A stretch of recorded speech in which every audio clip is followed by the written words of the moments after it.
All right, so we just changed the trigger in this Hellcat. Haven't fired it yet, but we about to, and then we already did it in this one. So here, it took me about, say, an hour because I was recording it and I wanted to take my time and do it right. That was my first time doing a trigger on this Hellcat and doing any assembling to a gun. I haven't done anything in a while. I've been doing other stuff. So other than that, everything was pretty simple, came out easy. These pins came out easy.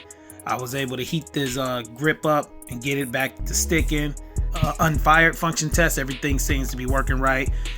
The trigger pull do seem kind of heavy, but you know, it got to break in. So they say after break-in period, it should be 5 to 5.5. So I'm pretty, you know, the springs got to break in. We got them on lube, but this one real nice. And I noticed with this one, I guess the stock 509 trigger was so bad. Well, I don't want to say bad, but it's not as good, that this one showed improvement instantly as soon as I put it in. So I'm hoping this one do the same. Like the stock trigger in this one was okay to me, but I just like the flat trigger. I like the wall, being able to feel the wall instantly. So I like when you get straight to a hard wall. I don't like that mushiness or like you can't really tell. So you can get straight there.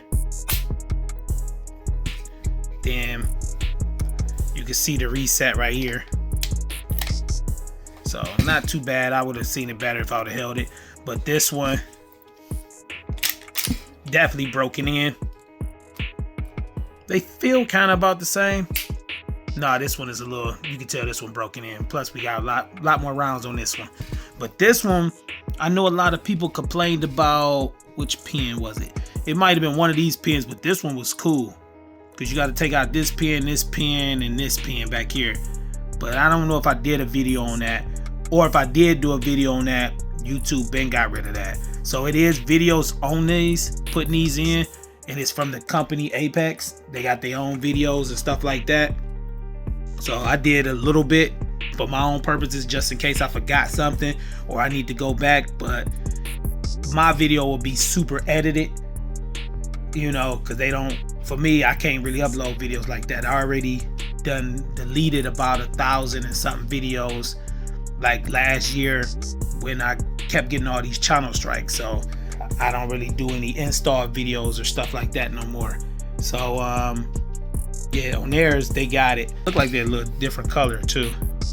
So yeah, these things come in handy. I got this long time ago when I was assembling all my ARs, and then I'll get the reduced weight spring kits and check it, and like the JMT triggers. So I was using it for that. So hopefully the battery's still charged, but I ain't really done nothing in a while.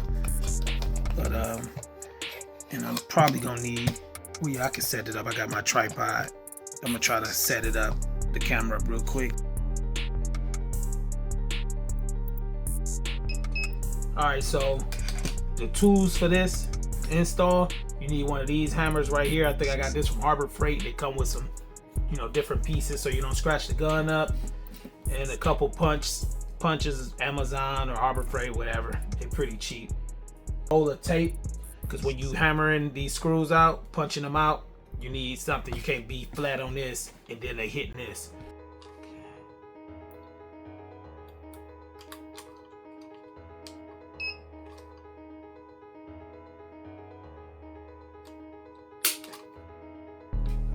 .8.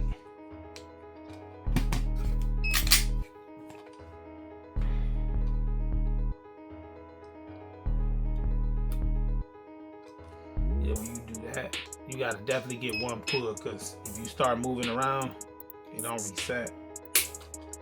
So 3.3. So the numbers gonna move around depending on what part you grab. I'm usually down here on the trigger, so that's why I'm grabbing it. I don't be all the way up here. So just trying to get a steady pull with that safety. 2.7. So this one is around, I'm gonna just say around 3 pounds.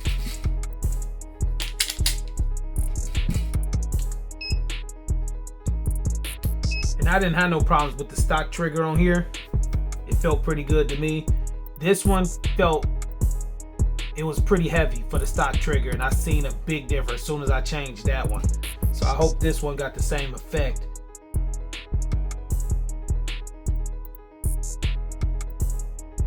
Yeah, it's definitely a lot more pull. That's 5. Like I can definitely feel it. Like I gotta put a little force in it. That one is just easy, like butter.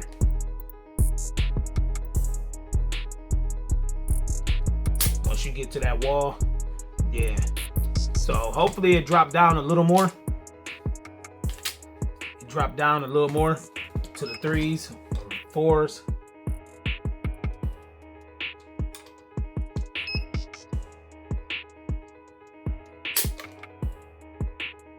That was just that type of pull.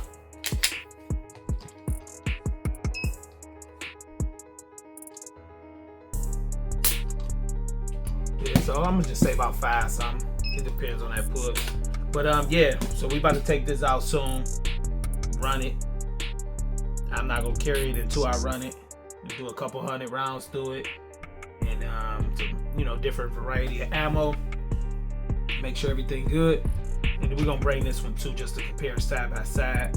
But I want to see if the numbers will drop down after the 200, or do we need 500 rounds? Like I don't know what's the break-in period on the trigger. I know this one definitely ain't got no 500 on it, but it's a couple hundred, so maybe it just need a couple hundred. We'll see. But I'll do an update video once I take this to the range, which should be in a couple days. All right, the belly band come in 2 different sizes. Size small fits shirt size small up to a large, and size large fits shirt size extra large up to about a 3X. Gun we're gonna do is this one right here, the Taurus G3. So here's the Taurus G3.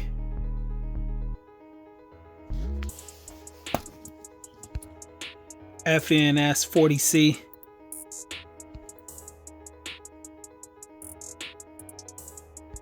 CZP10S.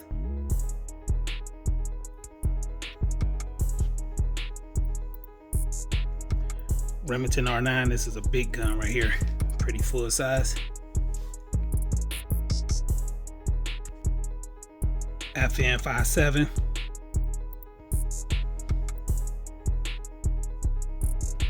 Walther PDP.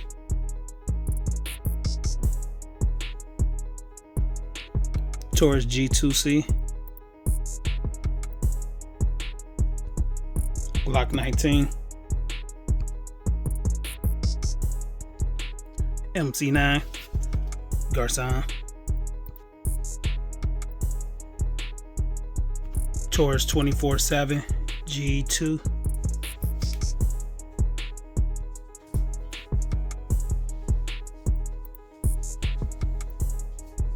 Springfield XD M10.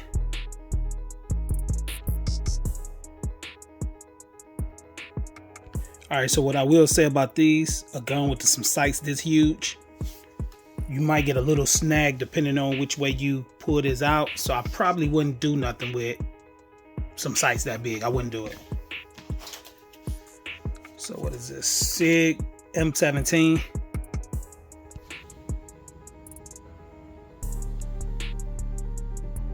Canik TP9 SF.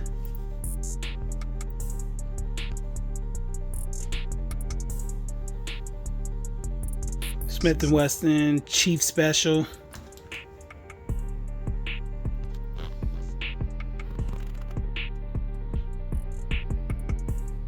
This is a pretty big gun right here, the Walther WMP 22 Magnum. All right, so last gun I'm gonna do for this video. Guns like this size is not gonna fit. Like these micro size guns, that's too small. I'll just show you just for the video, but they don't fit well. See, they fit, but you got too much strap that's too loose. But any other gun like it, you know, not as tight as I want it to be. It can hold it, but I want it tight. So everything fits all the optics, just no flashlights, no lasers. See your motivation, I see your movement is in effect, and I fucking love that shit. Let's get it.